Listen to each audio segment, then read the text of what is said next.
Pancen ya wis kaya mesin kok ya, Tru. Ah iya.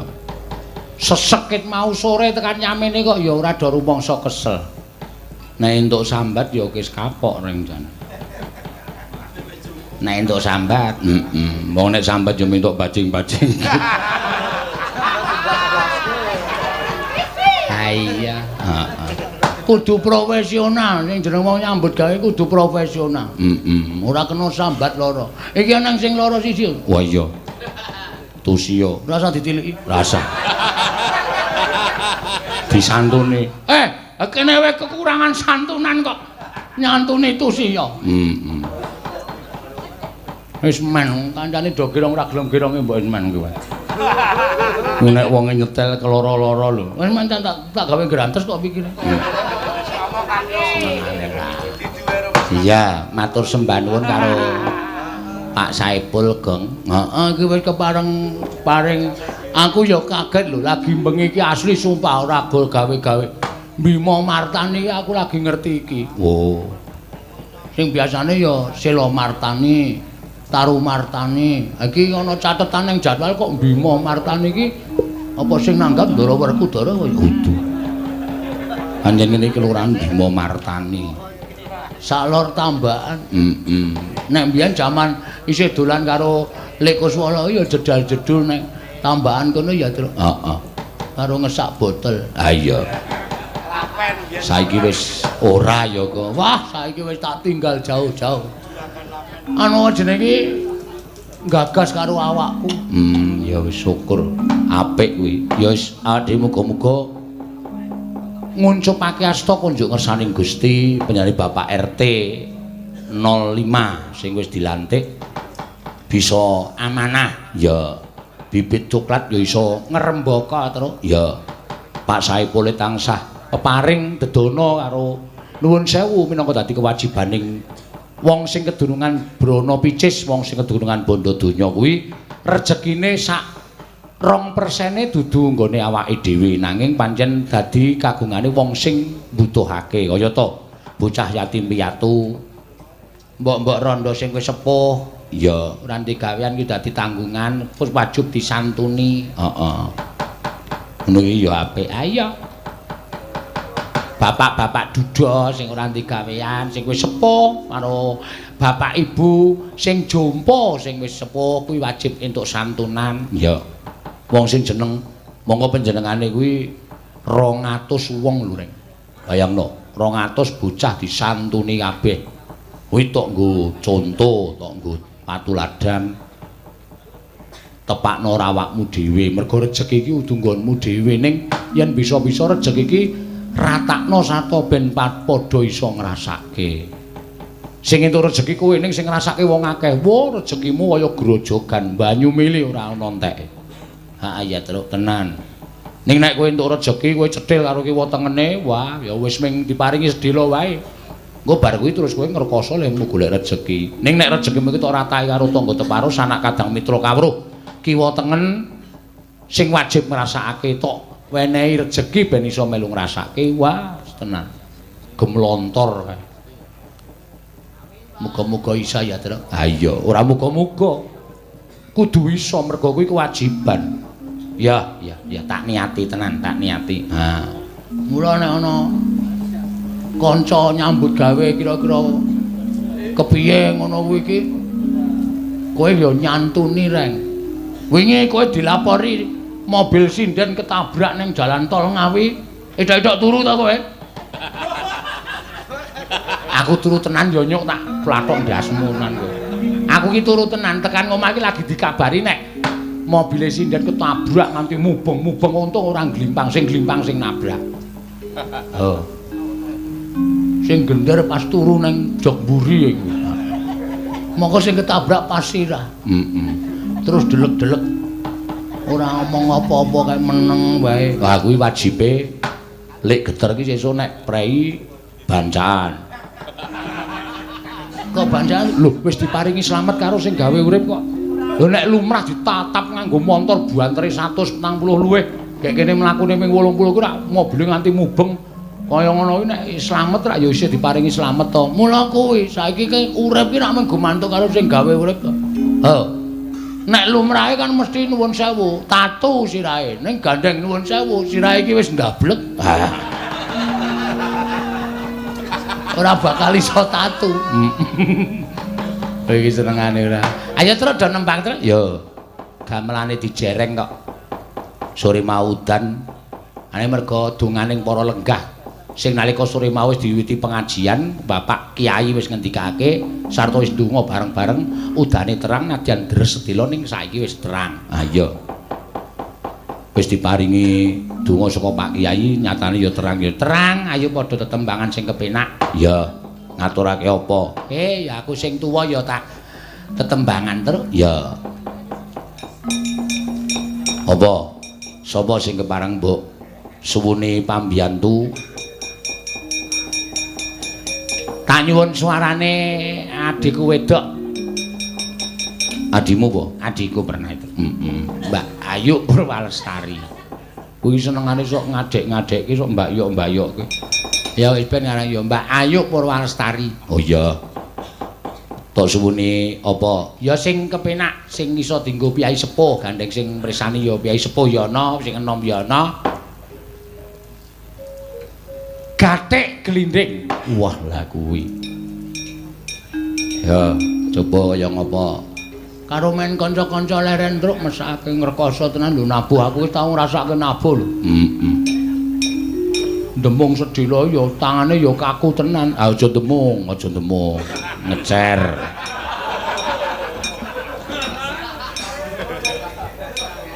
Ngempul ki ya rekoso aja ngempul, aja girong sing rasa dadak ngetokke tenaga. Aku ki ora tau tak peksa kok, Gong. Ah iya. Monggo Mbak Ayu. Cakepanipun sami di ngono kae. Sing kabudayan ngono kae. Ayo cakepane buka buku sithik. Iya. Dap nggih, Pak. Heeh, rasa kesusu. Nggih, pun. Nggih. Neno. Monggo. Kenapa Agnes kok diblonyo-blonyo? Masuk angin. Masuk angin medun ora apa-apa. Turu neng mobil apa turu neng transit kono. Ora usah dipeksa, engko ndak dikira aku ki jiat-jiat ora entuk medun. Meduna. Neng ngendi le turu omong aku.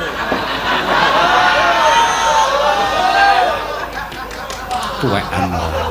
Maksude mengko rak tak tileki to, Tru. Tak gawake dokter saka Sutkesmas. Dasmaskes.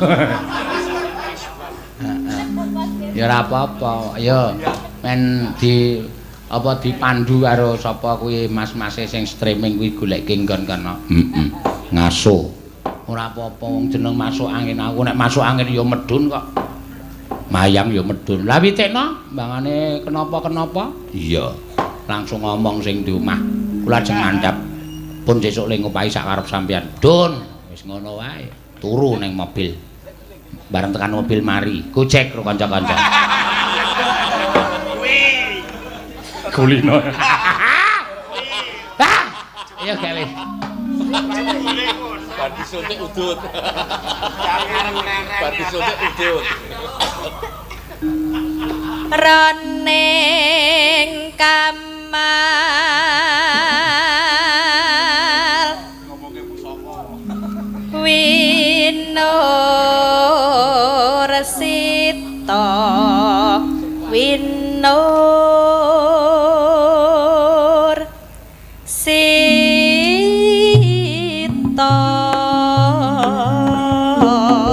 mumpung muda anggayu amrih bisa marsudya amrih ana kabudayan kita marga kabudayan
Sudi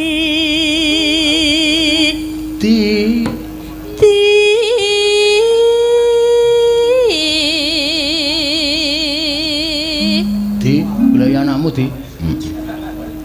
Kang Satiti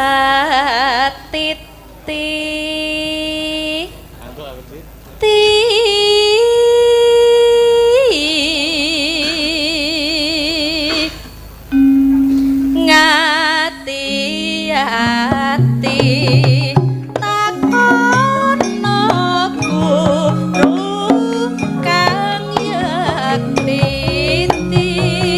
padha samiti padha samiti padha samiti mata padha terus sing ati jwatale ngawuri aja ngati pangwekasku aja lali sirian maun iku wawal rasa yakti tan burung sira nuli antuk kagunan sejati.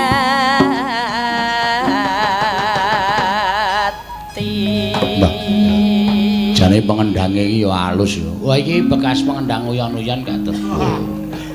Entak peksa takon ngendangi wayang saiki ya wis ngendangi wayang rusane ra jamak-jamak, nakale ra jamak-jamak. Aku ora iso ngatasi aku. Heeh ya. Nan. Wis. Ayo, nekat kok. Mana ada urus ngono. Semboyane meng ngono kuwi kok. Ya wis ora apa-apa. Yo. Yen wis Mati. Wudu. kelakon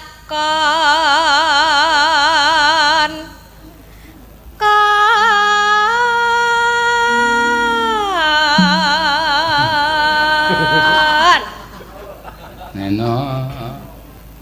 yen wis kelakon kon Du.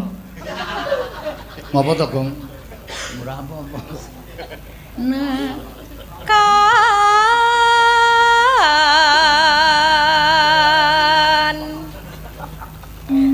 werawatan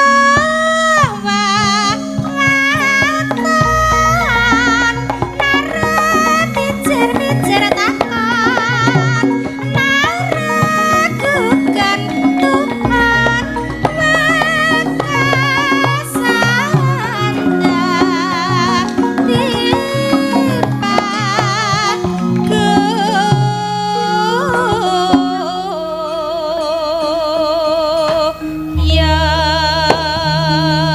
nek meking ora ya karo dipathet lot. Apa suarane cemengling neng tangane sing kiwa ki ngapa?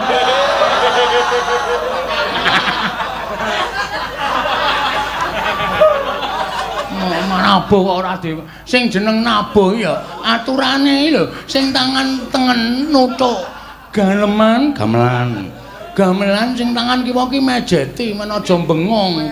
Net ngono. Kok ora dipejet ayo. Kepiye ta? Ya. Nesa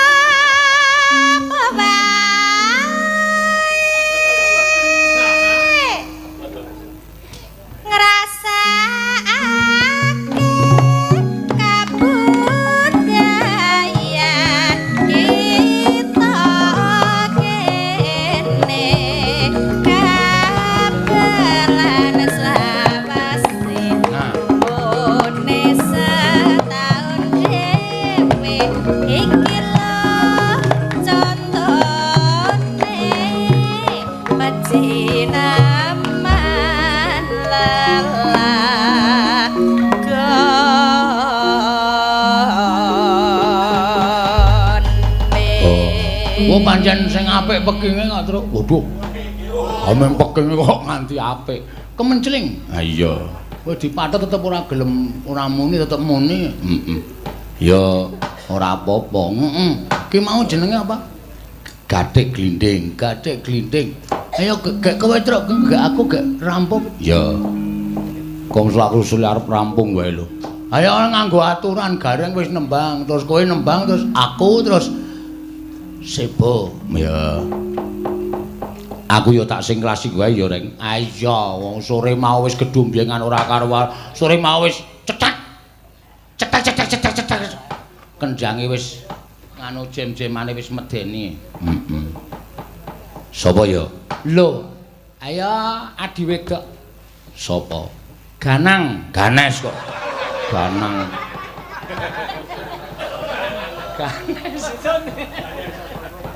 Kuwi yo anu waris yo. Ayo Nes, Ganes. Lenggah apa jumeneng. Weh lho, penonton iso pirang-pirang lho kok aku ngerti ora kae lho. Kalau tim jegenek kae, wite gedhe-gedhe kae. Tak kira nek wong delok jebul wit. Ayo anu rujak jeruk tak jogeti wae do kangen Nes kowe iki. Pak. Apa? Pangabekti kula kunjuk, Pak. Heeh, wis tak tampa.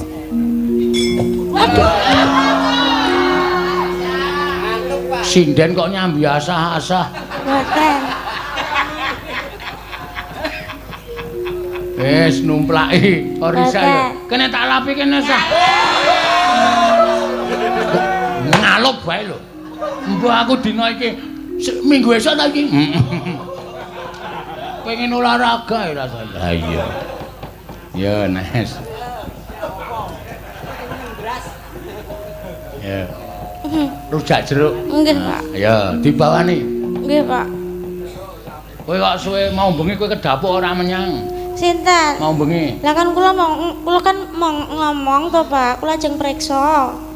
Ngapain ta? Priksa untu, Pak. Mbok rasa nggo untu. Malah apik kok. Nek ora nggo untu ki iso kembar karo wondo. Mbah Gus jenengan ngomong ha jenengan sesuk nggih calone pun ngene niku. Kowe nek nyeluk Lek Gus wala ki mbah to pernah. Kula nggih bingung Pak Seno menawi kula niku nurut saking awune Bapak. Jane niku ra enom, cok kemlinti, kula nyekluk malih. Oh. Nek saking awune Simbok, kula nyeluk muni Mbah. Oh. Okay. Iki Lek Gus wala ki awu jarum e. Awu jarum dengkulmu. Nggih, Mbah. Mbah Darminto ya. Mbah Darminto nggih. Mbah Darminto kalian Ibu. Ibu Simbok. Lho. Lek kok semala jenengan napa tasih? Hahaha. Wis ora, wis mari saiki omben-ombenane banyu aki. Pripun? Napa kersa mimi? Kowe arep ngombeni apa piye? Alah. Pak Seno kula jane isen lho gadah lek ning clemer ngoten niku ngian. Aja kowe. Saiki wis potongane wis sendhak ngono mbiyen gondrong. Oh, gleleng tenan mbiyen. Iya. Aku kelingan jaman semono lara lopo. Ha iya. Melu Mas Kaca. Anggere kurang bayarane ming do gemremeng wae. Piye iki? Ada piye-piye? Joli cap jaek wae, joli cap jaek. Ah. Ayo, Mbak Ganes. Neno. Ngedening tengah lawang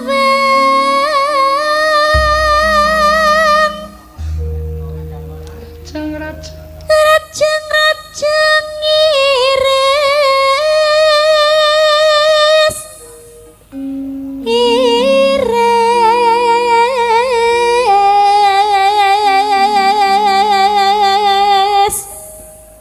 Kawulara rajeng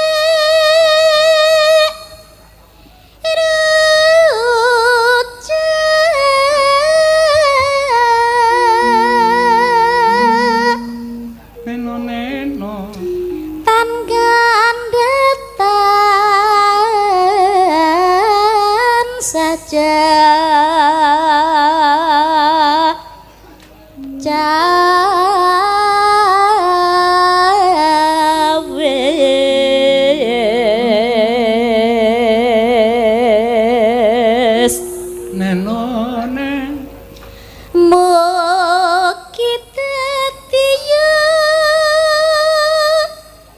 jampi rucake kinecer jero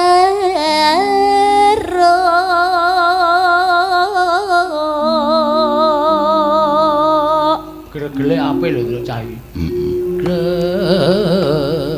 sinden ra ono sing digregel ya ono tatine wis turu aja dibuka oh tenan to nek dilokke langsung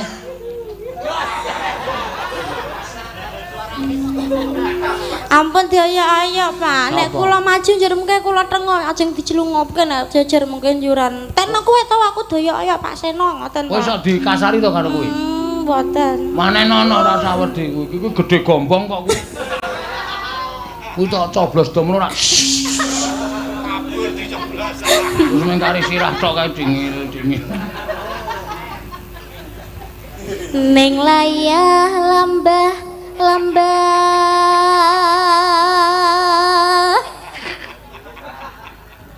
oh Pak kae ayu ngece kae asine ngece ayu guyu kemekelen kula Jawa lembah rawet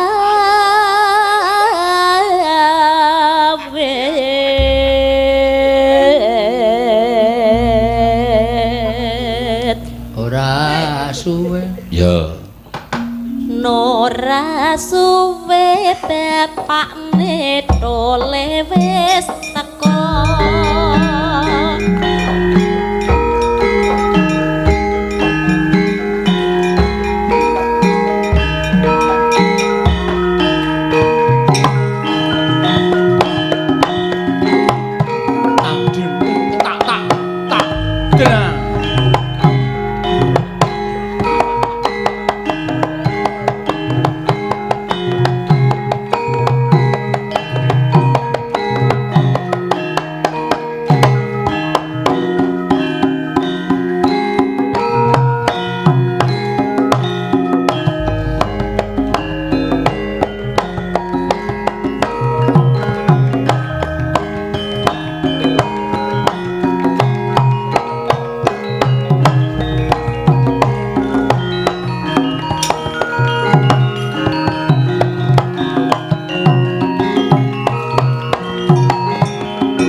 dibantu monggo ibu-ibu. Angkene iki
Dibawani Nes.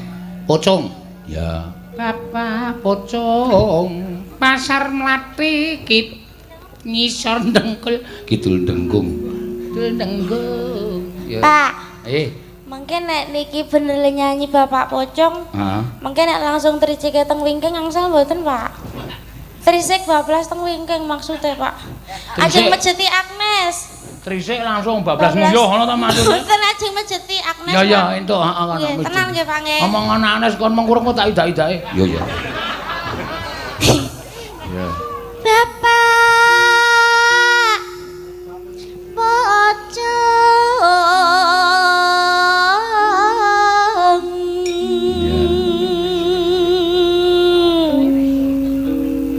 Pasar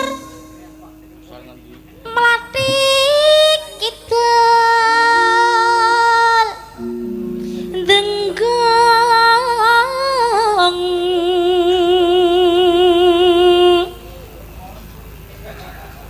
Kricak. Tak kira krecek. Kricak Pak jenengan ki bangsane panganan. Ha ya ini iki karang nek weruh panganan kaya ngawe-awe ra. Nek ngerti kula, Pak. Nek ngerti kowe? Ngawe-awe mboten. Ra. Mau. Gaya. Bisa sedulur. Larna karo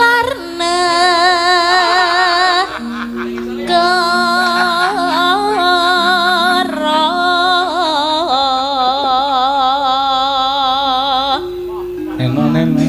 pasar gede loreng loji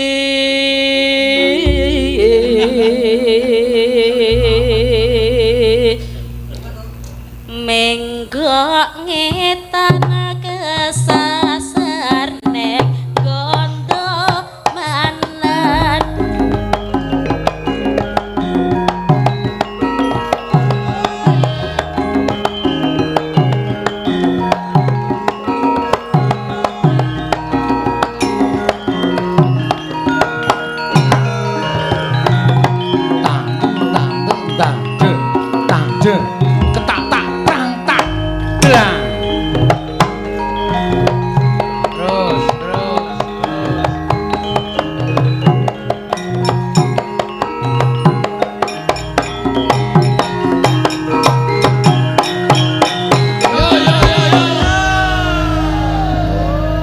Piye sindenku rak bebas-bebas ta, Tru?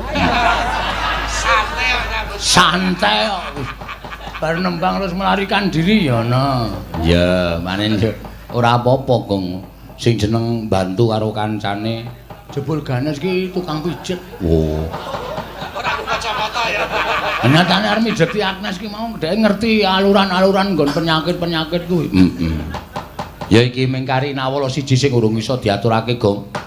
Sesideman sing nyuwun Pak Dukuh. Wah, ki Tatin sing disuwun. Ya. Sesideman yo. Jan aleman tenan. Sesideman yo Tatin sing dijaluk. Dadak ngolet-ngolet. Iya. Melek sik. Hah? Ben melek sik jare turu. Ora kok. Wedi. Wedi terus muni ora kok ngono. Melek kok. Ya gak jumeneng. Iya, mangga.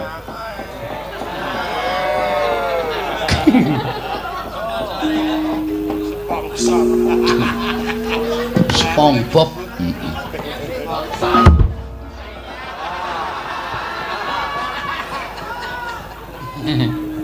Sik, Pak. Semangat lho iki amplope lho tak owahi lho isi ana isine lho. Pak Dukuh Bima Martan. Iya. Dibawani Sesideman.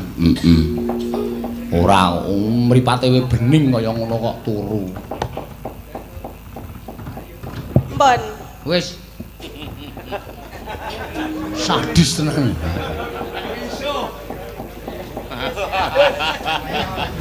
Ada aku rak yo le semaur pas to, empun. Wis. Ya.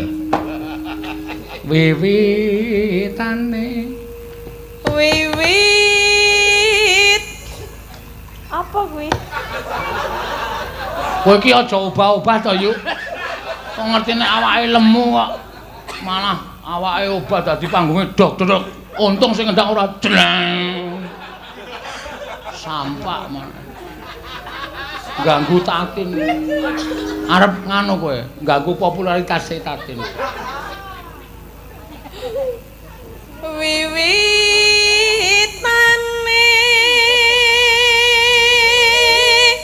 aja iki bejo ming muni, dek mben kae dilingguhi Tatin ro ayu ki panggunge langsung ndlesep kok. Congkoke sing nggon mburi kelir langsung mandlep. Terus kelire doyong. Apa takon misah sesuk nek iki nek pentas ki ayu kono, Tatin kono, dadi kaya buta brahala loro gitu.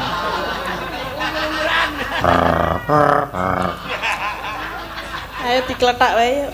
Hah? Piye arep tak kapake aku? Ngletak. Hah? Kupinge budek.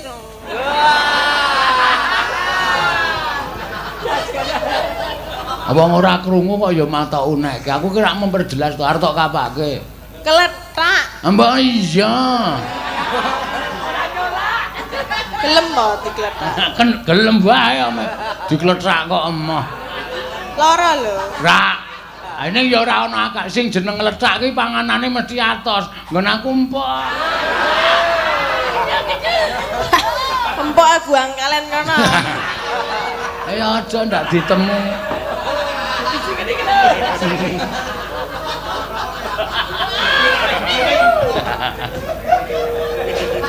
Ya. Anderek sang pekek Eno pria bagus Kang olah kang olah budaya pas iki. Suwan menyang kutha gedhe pas. sowan menyang Di.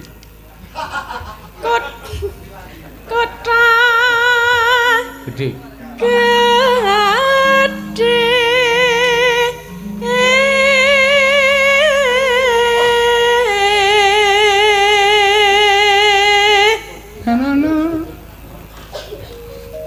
bandara terus yung-yung Eno.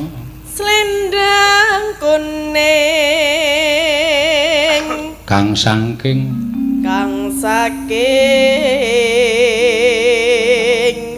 wukir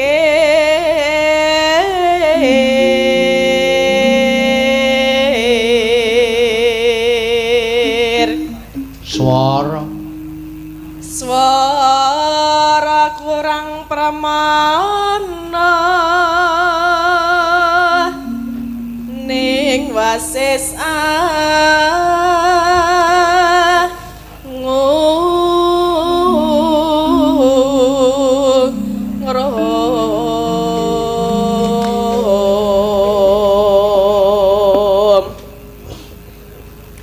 angung marang bendara Dyah Sulistya pijer ngincangake alis terus no sesideman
paten ana. Aku lak pateni tenan. Sapa? Lagune kok. Kok kayane dendam karo sapa? Ora, aku ora tau. Aku tidak pendendam.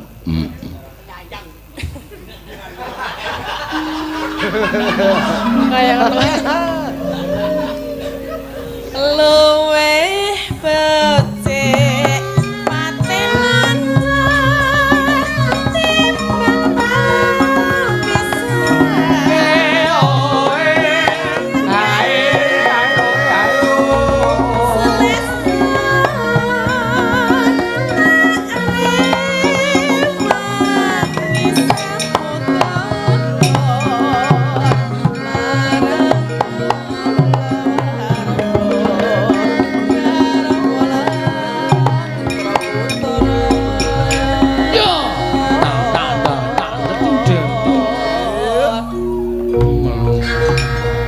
Nena liwat kincang alis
pengendang iki? Lho, aku ora ngerti pengendange ya kok takon aku. Nek menurut jenengan penak ora? Penak. Oh, berarti mati ya rasanya. Ora apa-apa. Ha pengendang. Kuwi asline pengendange iki mangkel, kalau olehmu kemayu iki mangkel. Mangkel apa seneng? Takon ana dhewe. Takon ana dhewe. Mas Denko. Aduh. Hey. Jane kamu sayang apa enggak toh? Enggak. Yakin? Enggak. Kok tak liriki dilitno wis kecantol lho kowe. Hah? Kirik-kirik ya bang ya? Apa? Kirik-kirik ya? Wah ya gila kowe. Oh entene ora ngerti ya. Nek Aku iki aja kok gayo pengendang. Karo tukang kamera wis ditolak. ah, kowe iki jane meng lames ya dodo ya. Iki jane ya ingin to. Senengane iki do ngono kuwi nggodha-nggodha. Mulane kowe iki ra sok kemayu. Aku iki jogate meng jogate dendekmu nganggo. Lah kan Iki sing ditonton ki apa? Aku dene joget ki awak kok. Lah lek arep apik kepiye wong lagi arep menikmati ngene-ngene wis anu andang ganti sekaran wae ngawur. Ora ngawur kuwi pancen disesekke kok. Lah nek pas kuwi mau piye ler joget? Piye? Sing tumplak-tumplak bleng-bleng ngono mau. Piye Jal? Ayo sakarmu kowe sing nyanyi kowe kok sing joget aku. Ya kan aku pembelaan mbok dibelani ngono lho. Lho, apa aku kok? Lah. Lah apa? Kita kanca kan? Ah, kanca apa? Lah apa? Enggak mau aku. Enggak mau. Bisa. Terus aku sebagai apa dong?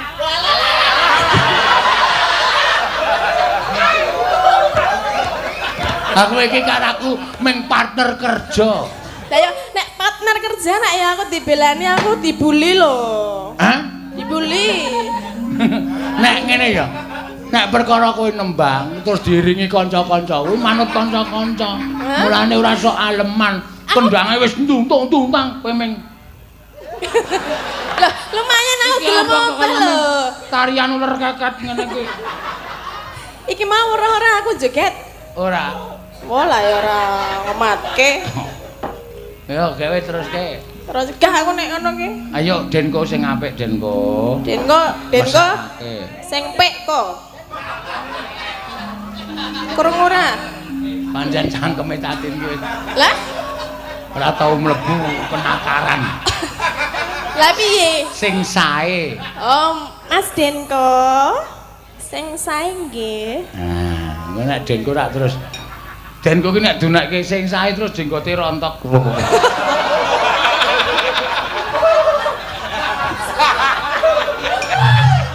Dita jenggote aku mbok tak weruh. Oh iya. Ana jenggote. Ayo. Si arep patuk ya.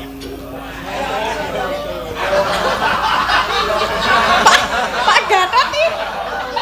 Kowe aja ngrungokke menungsa-menungsa rata-rata. Yo.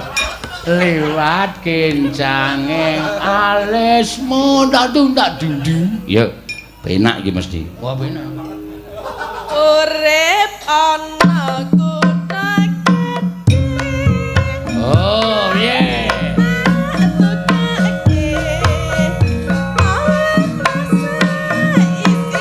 Yo. Kok nganggo gedhe to iki kok.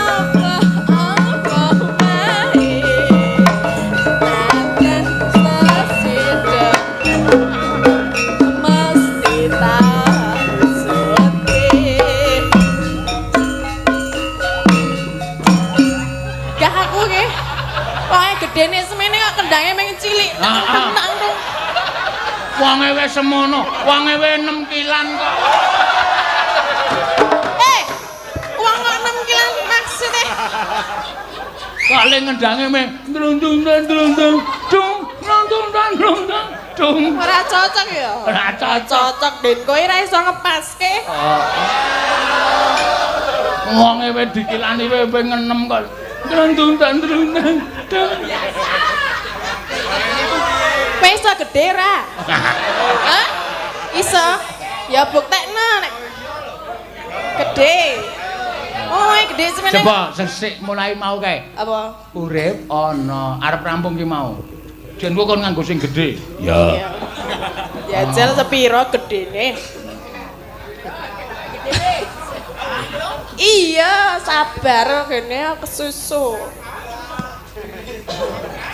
Urip ana kuna gedhe.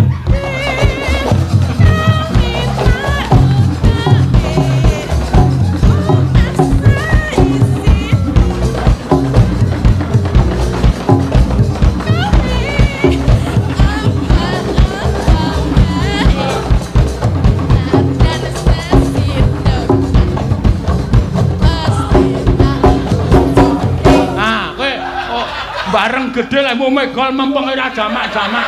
Lah ya kudune gedhe ngono kuwi lho. Ning aku tetep ora puas iki mau. Waduh. Cok baleni ya kok latihan sik. Wah, iki. Wis apa? Kuwi mah. Apane? Amplop. Asah dilongi. Ora lho. Awen ngenah dadak dilempet ngapa? Nek ngene iki rak ya saru. Ya ora. Ora ya dilempet. Apa kon ndlondor ngene iki? Ayo kitune dilempet to ya. Ya ngono kuwi wae ben transparan lho. Emah aku. Mau piye? Ewu-ewu kuwi nek ora dilempet. Tenuan nggih. Ya.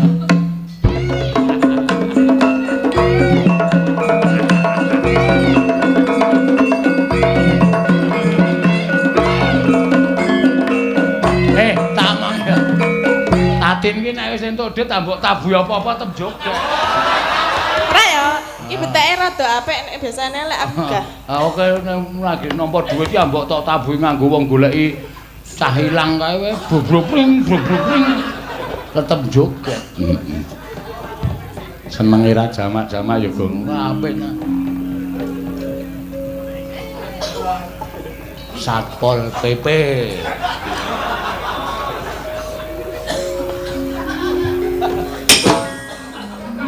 Leren.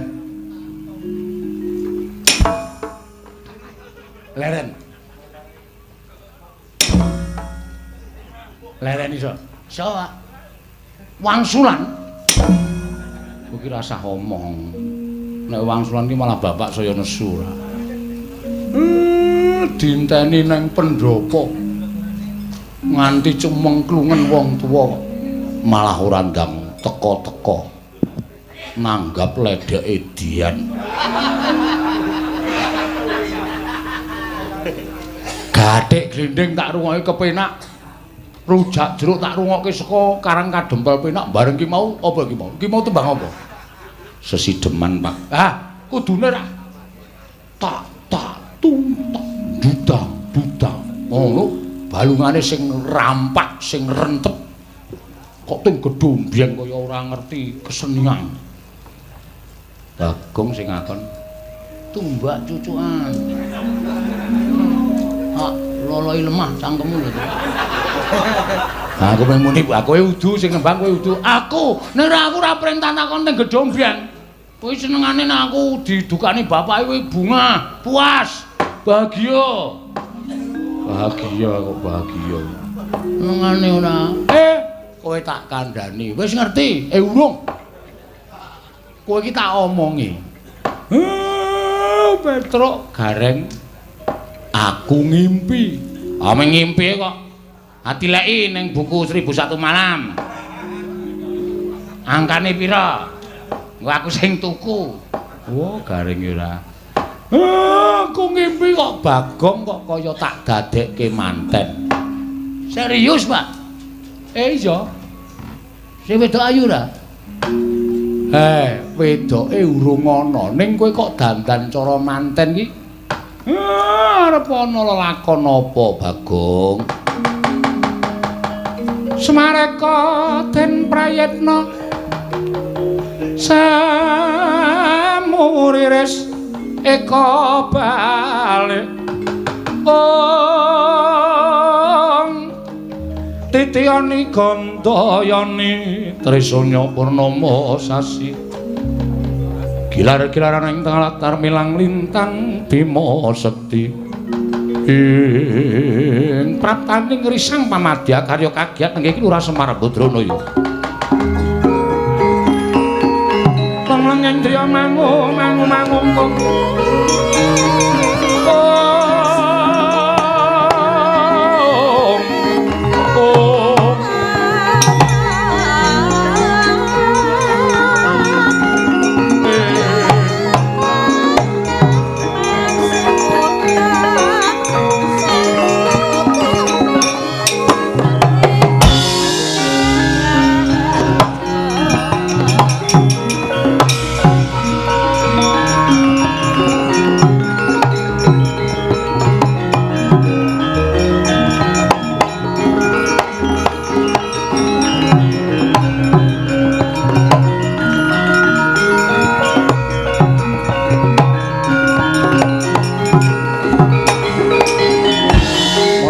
Sang Arjuna esmanya kang kamanungsan kasrepan tingkahing mungsuniran padha kadang ayiwataya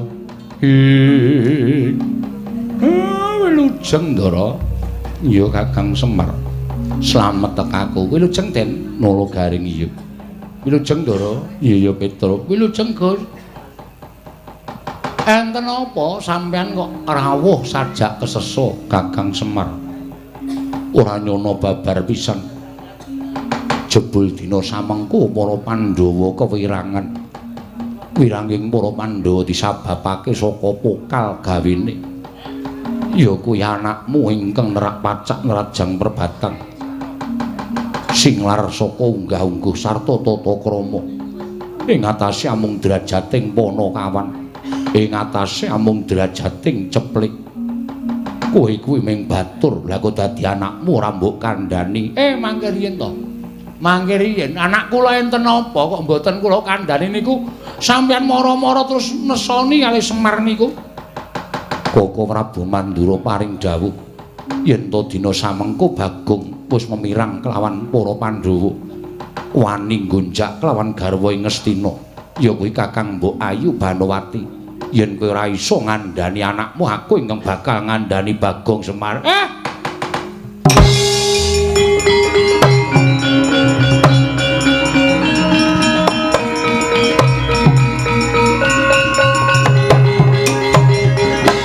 Bagong non rene wah entuk dit iki hus wonten dawuh Pak apa bener kowe tekan Ngastina kowe nggonjak garwa Ngastina mbok nganggo pikiran mar nek ngomong iki kowe iki wong tuwa lho Pak aku ya wis tuwa anakmu aku ya wis tuwa aku ya iso mikir bener karo luput terus saiki kok aku nggonjak karo garwa Ngastina iki aku ora kudu nyawang karo kananku to aku mung batur mung Panakawan lho Pak ora sandadak selak Bagong yen bapakmu ora iso ngandhani karo kowe aku ingkang bakal ngandhani karo Panakawan Bagong ewadene kowe ora kena dikandhani gunane apa Janaka duwe Panakawan ingkang mung bakal memirang kelawan Arjuna kowe ngaku apa ora mbok modar nek kula duwe tumindak sing kaya ngoten sing paring pangandikan Koko Prabu Mandura apa Koko Prabu Baladewa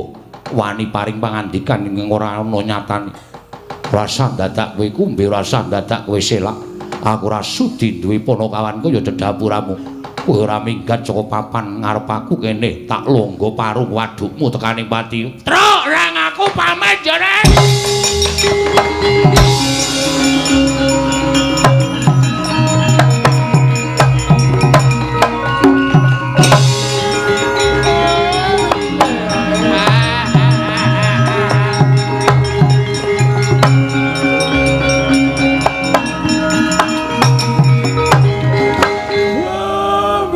Panakawan ae kok Bagong kok malah mlayu lunga sajake Bagong wis ora duwe Kata-kata wae tinggal ngertani Ndara Janaka karo bakon kandhan kata-kata iki. Ora iso matur ngersani Ndara Janaka. Iki aku kudu nyatake. Nek ora ana nyatane anakku cilik loro gedhe ning apa-apa, tak tempuhke pendawane.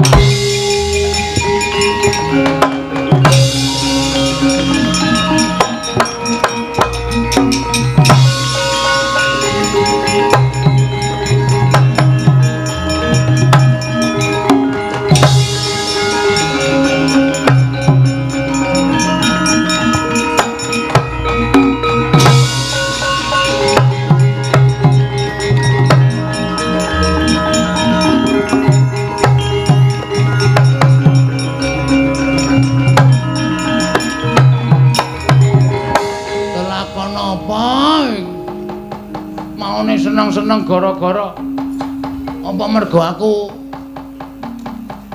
gara-gara ngawur apa ya kok dadi malah aku ketiban lara anu lelakon sing kaya ngene iki walah wis Semar aku ora tumindak dosa Pak ring aku ya ora tumindak sing elek ning Ndara Janaka sajake wis